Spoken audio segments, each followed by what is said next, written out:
여러분, 우리나라에서 가장 살기 좋은 도시가 어딘지 아십니까? 울산이 아니고요. 세종시입니다. 세종시. 근데 그 세종시 우리나라에서 가장 살기 좋은 도시인데 삶의 만족도는 제일 낮은 도시.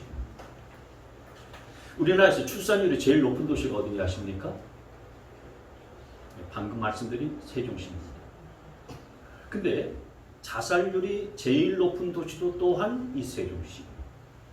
그래서 지금 있는 세종시 시장이 크리스찬인데 이분이 시장에 딱 당선되고 나서 인수직위원회를 꾸렸어요. 근데 그 인수직위원회의 인수위원 한 분이 자살했어요. 그리고 시장이 돼서 이제 그 일들을 하고 있는데 한 달 뒤에 시청 직원이 또 극단적인 선택을 했어요. 그리고 또 다시 한 달 뒤에 그 시청 직원이 자살을 했어요. 그래서 이 시장님이 충격을 받았어요. 도대체 이게 웬일인가? 남들이 다 부러워하는 세종시청에 근무하는 공무원이 이렇게 한 달에 한 명씩 자살하고 극단적인 선택을 하니 이게 도대체 무슨 일인가? 참 당황스러웠었고요. 그렇게 충격을 받았다는 거예요. 그런데 이분이 다니는 교회의 목사님의 설교 말씀을 듣고서 답을 얻었어요. 그게 왜 그랬었는가? 외로움 때문이다. 라고는 답을 얻었다는 거예요. 외로움. 여러분, 외로움이라는 것이 뭡니까? 외로움이라고 하는 것은 아무도 내 편이 되어주는 사람이 없구나 라고 생각하는 마음의 감정의 상태를 말하는 거죠. 그러니까 사람들이 많이 있어도요, 누구도 내 마음을 알아주는 사람이 없네? 그러면 그 사람은 외로운 사람이 되는 거예요. 근데 멀리 떨어져 있어도요, 저 사람은 내 편이야, 내 친구야, 내가 힘들 때 내게 달려올 사람이야. 이런 마음을 갖고 있으면 그 사람은 외로울 사람이 아닌 거예요.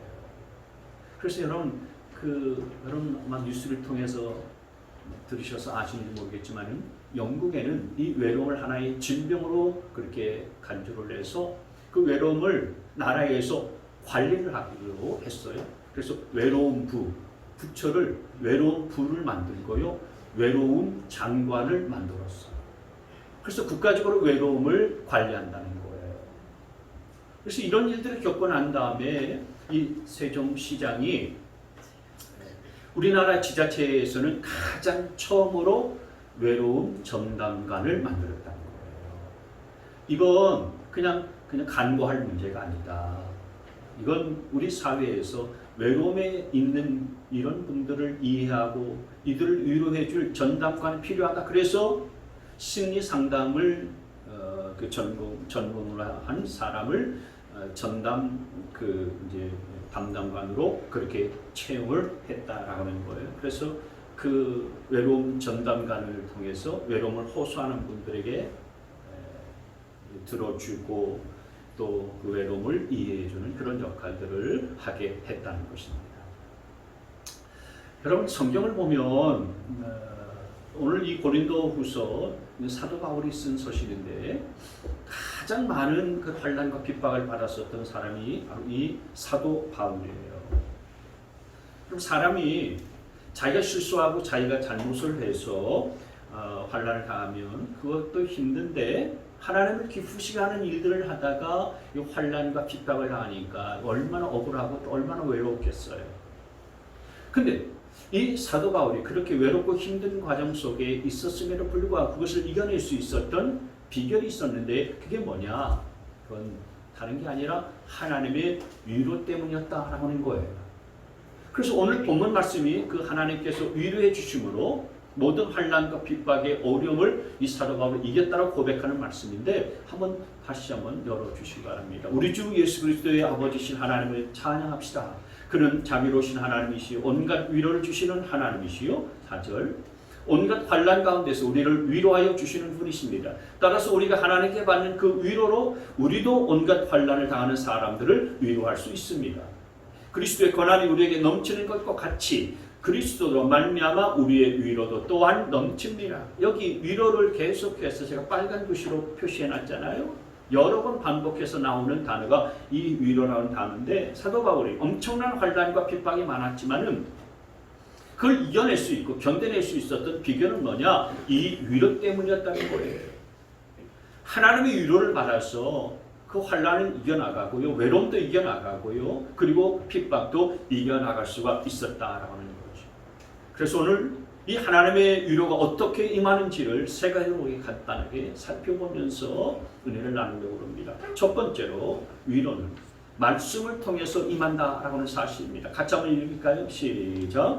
말씀을 통해서 하나님의 위로가 임한다. 여러분 하나님의 말씀을 통해서 위로가 임하는 줄 믿으시기를 바랍니다.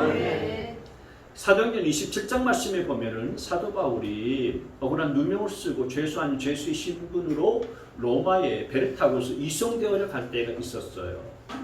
처음에 배가 출발할 때는요 순항에서 잘 가다가 얼마 안 됐어요. 큰 폭풍을 만났습니다.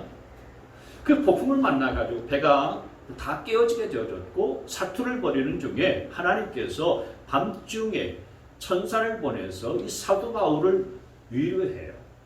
위로하는데 무엇으로 위로하냐면은 말씀으로 위로하고 있어요. 그 말씀이 사도행전 27장에 나와 있어요. 27장 23절 같이 있습니다. 시작. 바로 지난밤에 나의 주님이시여 내가 섬기는 분이신 하나님의 천사가 내 곁에 서서 바울아 두려워하지 말아라. 너는 반드시 황제 앞에 서야 한다. 보아라 하나님께서는 너와 함께 타고하는 모든 사람의 안들을 너에게 맡겨주셨다 하고 말씀하셨습니다. 말씀하셨다 그랬잖아요.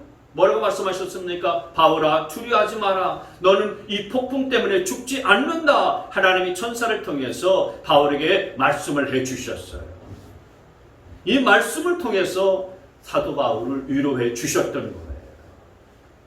하나님은 말씀으로 위로해 주시는 분이라는 사실들을 믿으시기를 바랍니다. 여러분 우리도 마찬가지인 거예요. 내가 지치고 힘들 때에 하나님은 말씀으로 위로해 주신다는 사실들을 믿으시기를 바랍니다.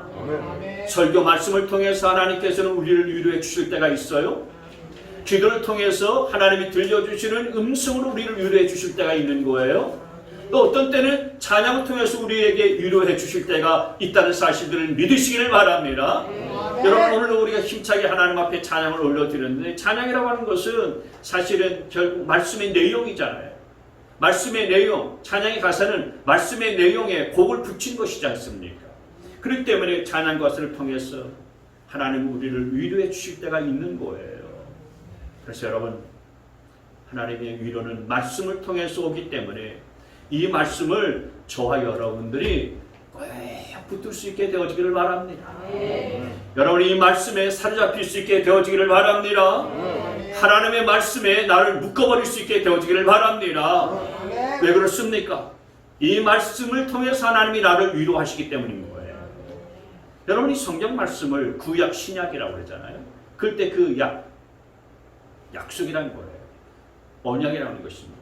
근데 그 약속, 언약이라고 하는 이 말의 원래의 어는 뭐냐면은 뱃사람들이 큰 폭풍이 불어닥칠 때에 돛대에다가 밧줄로 자기 몸을 꽁꽁 묶는 것을 이 약속, 언약이라고 말의 근원이 그래요.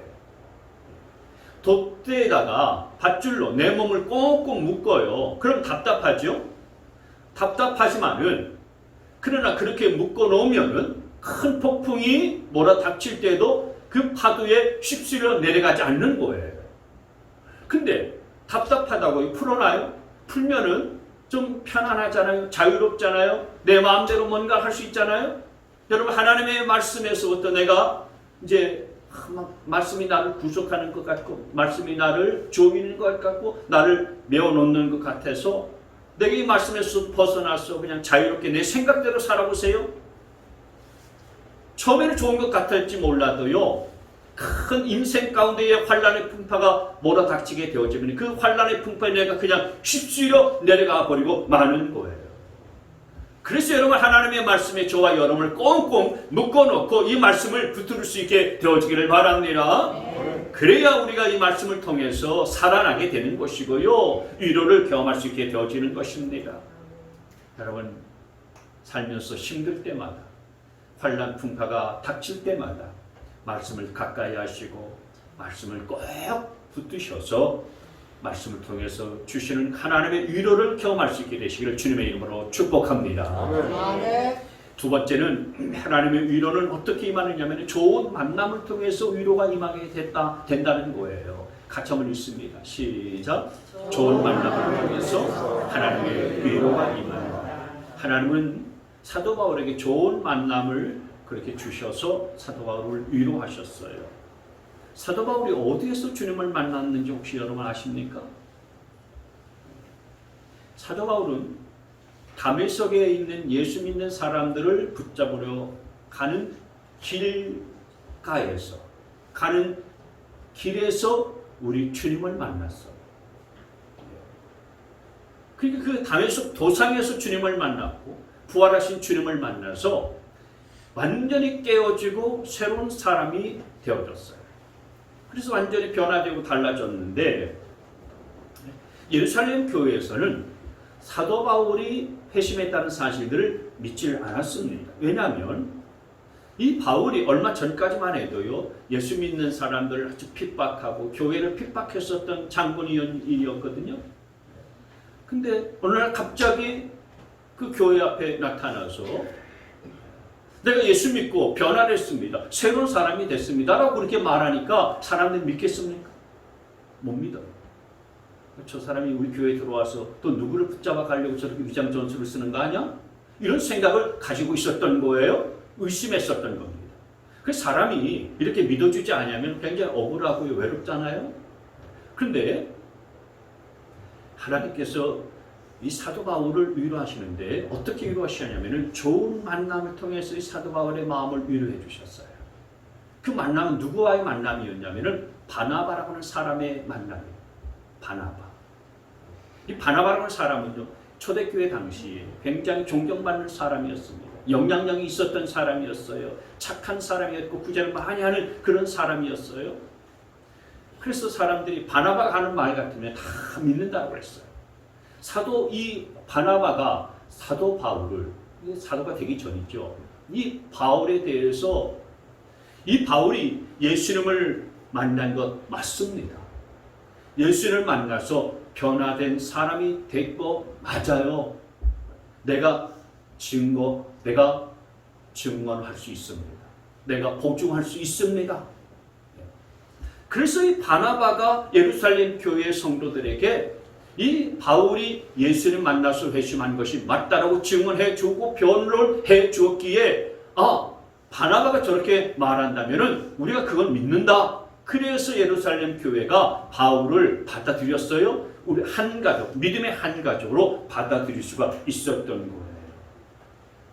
그래서 사람들이 나를 의심의 눈초리로 색안경을 끼고서 나를 바라보고 있는데 하나님께서 바나바라고 하는 사람을 만나게 해주셔서 그 사람을 통해서 예루살렘 교회를 인정받게 해주셨고 그리고 알아보게 그렇게 만들어 주셔서 하나님이 이 사도 바울을 위로해 주셨다는 거예요. 그뿐만이 아닙니다.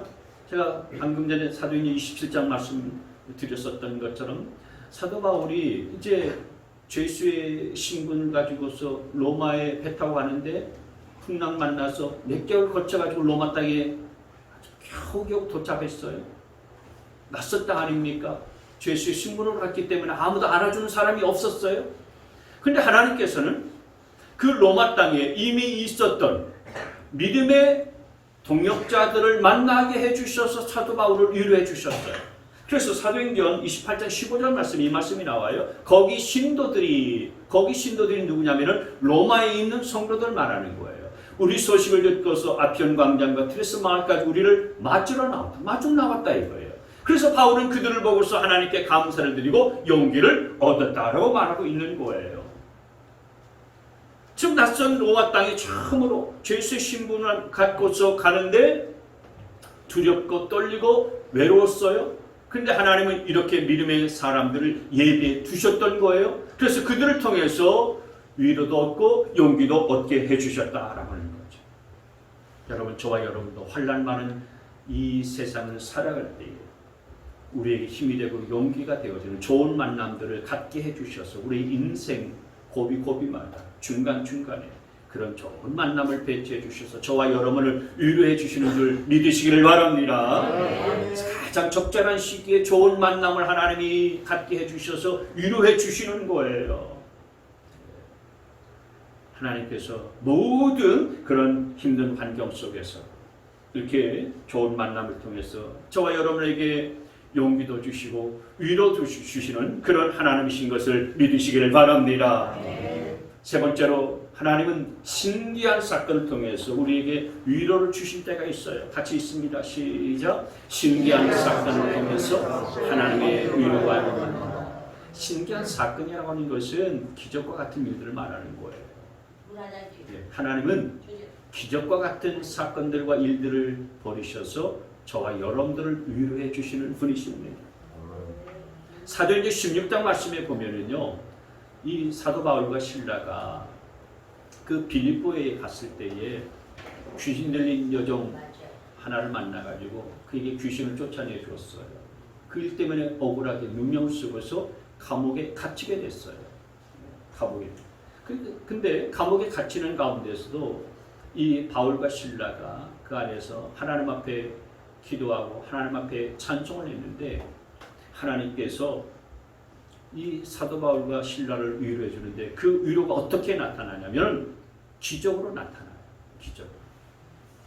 그래서 바울과 실라가 한밤중에 기도하고 찬양하는데 어떤 기적이 벌어지냐면요, 옥토가 움직이는 지진이 일어나는 그런 일들이 벌어져요. 자연현상으로 나타나는 그런 지진이 아니었어요. 하나님께서 사도 바울을 건지시고 위로해 주시려고 벌이셨던 그런 기적이었어요. 그래서 지진이 막 나면서 옥토가 움직이고 옥문이 열렸어요. 그리고 묶여 있었던 그 수갑과 쇠사슬이 다 풀려지게 되어지는 이런 역사들을 하나님이 벌여주셨어요. 바울과 실라뿐만이 아니라 그 감옥에 갇혔었던 모든 죄수들의 쇠사슬이 다 풀려졌어요. 그게 완전히 자유한 몸이 되게 해주셨던 거죠. 얼마나 놀라운 기적입니까? 하나님이 이런 기적을 보여주시면서 바울과 실라를 위로해 주셨던 거예요. 근데 더 놀라운 일들이 뭐냐면 그 안에서 그런 일들을 보고서요, 간수가 어떻게 하면 내가 구원받을 수 있습니까? 그래서 복음을 전해서 그 간수와 그의 가족이 예수님을 믿고 영접하는 그 놀라운 기적까지 벌어지게 된 거예요. 여러분, 기적이라고 그러니까 내가 암병에서 깨끗하게 낫고 또 눈이 먼 자들이 눈이 열려지고 보게 되어지고 그리고 이제 못 걷던 사람들이 막 일어나서 뛰고 달리는 것만이 기적이 아니라 도저히 변화될 것 같지 않은 사람이 변화되어지는 것도 놀라운 기적인 것을 믿으시길 바랍니다. 예수를 안 믿을 것 같은 사람이 예수 믿는 것이 사실 기적인 거예요. 그래 여러분 기적을 살고 있는 겁니다. 여러분 나 자신을 생각해보면 여러분 자신을 생각해보세요. 내가 예수 믿고 이렇게 교회에 나와서 예배드릴 자로 생각했습니까?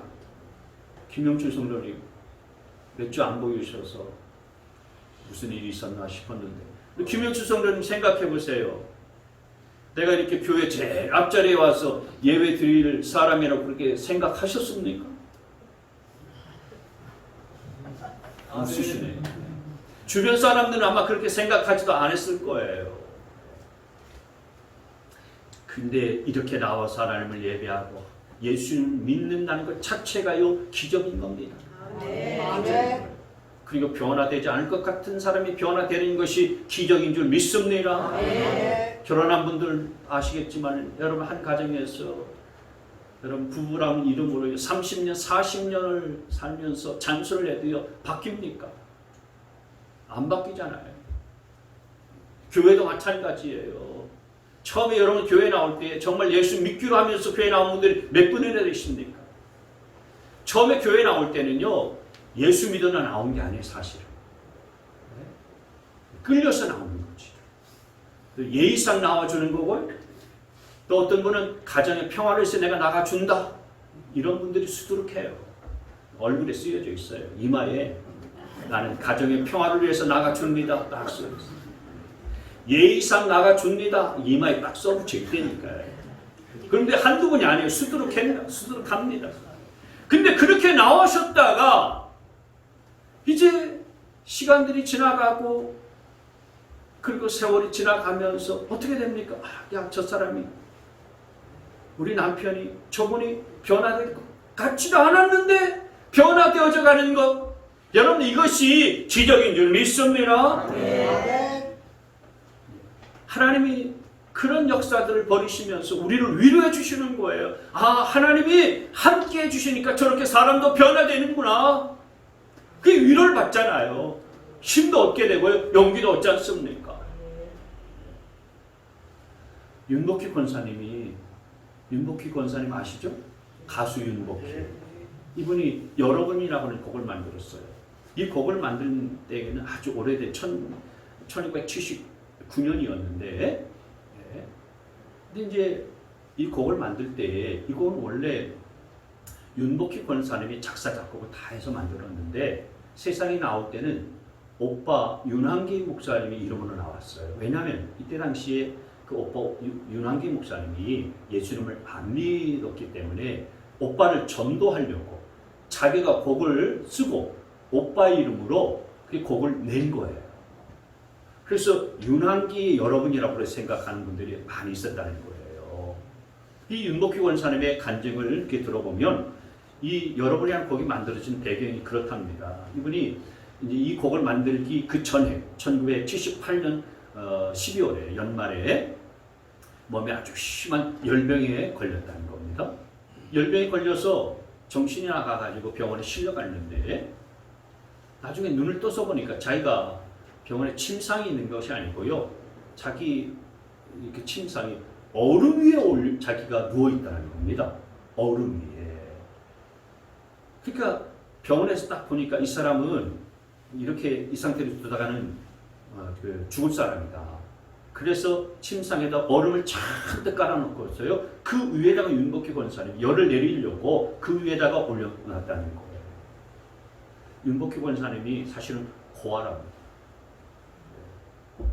근데 이때 너무 형편이 어려워서 병원에 퇴원할 돈조차도 없었대요. 그러니까 부모도 잃고 그리고 재산도 잃고 건강도 다 잃어버릴 위기 가운데 있었는데 그때 그 차디찬 그 얼음덩이 위에서 하나님을 찾는데 하나님께서 조용히 들려주시는 음성이 있었다는 거예요. 복희야, 너 서럽니? 외롭니? 내가 너 위로해 줄게. 너 서럽냐? 내가 네 눈물이 되어줄게. 네가 어두운 밤 험한 길을 걸을 때에 내가 너의 등불이 될게. 허전하고 쓸쓸할 때 내가 너의 덫이 될게. 이런 말씀이 음성으로 들려왔다는 거예요. 그래서 그걸 받아 쓴 것이 여러분이라는 곡이라는 거예요. 근데 이제 이 여러분이라고 하는 이 곡을 원래는 제목이 하나님이라는 것입니다. 하나님. 내가 외로울 때 누가 나를 위로해 줄까? 여러분. 이게 정답이잖아요. 근데 원래 답은 여러분이 아니고 하나님이 답이에요. 근데 세계 국제 가요제에 이 곡 가지고서 나가야 되는데 하나님이라고 그러면은 받아주지 않고 안 되니까 그래서 바꿔가지고 여러분이라고 이렇게 이름을 바꿔서 이렇게 일본에 가서 큰 그 상을 받았었잖아요. 한번 이걸 한번 들어보죠. 병만이지. 윤복희 권사님의 아니 메인 화면에 떤 메인 화면에 그렇게.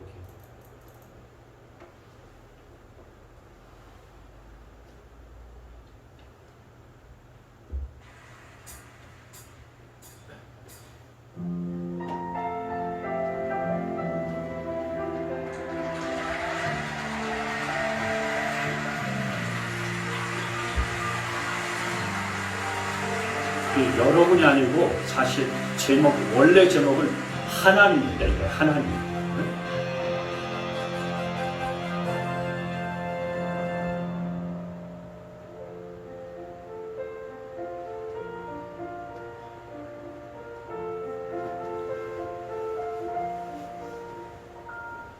일어나냐 외로울 때면 내가 너를 위로해줄게. 네가 만약 항상 서러울 때면 내가 너의 눈물이 되리. 어두운 밤 험한 길 너 걸을 때 내가 너의 등불이 되리.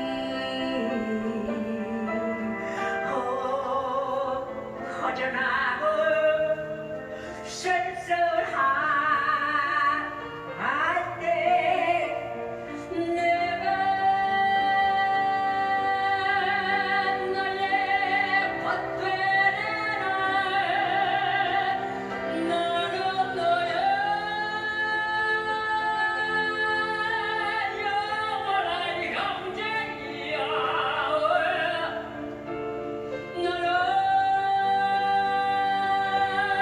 나의 친구야. 너무 이뻐요. 나는 너의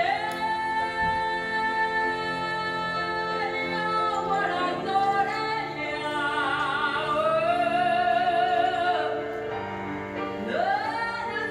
나는 너의 기쁨이야.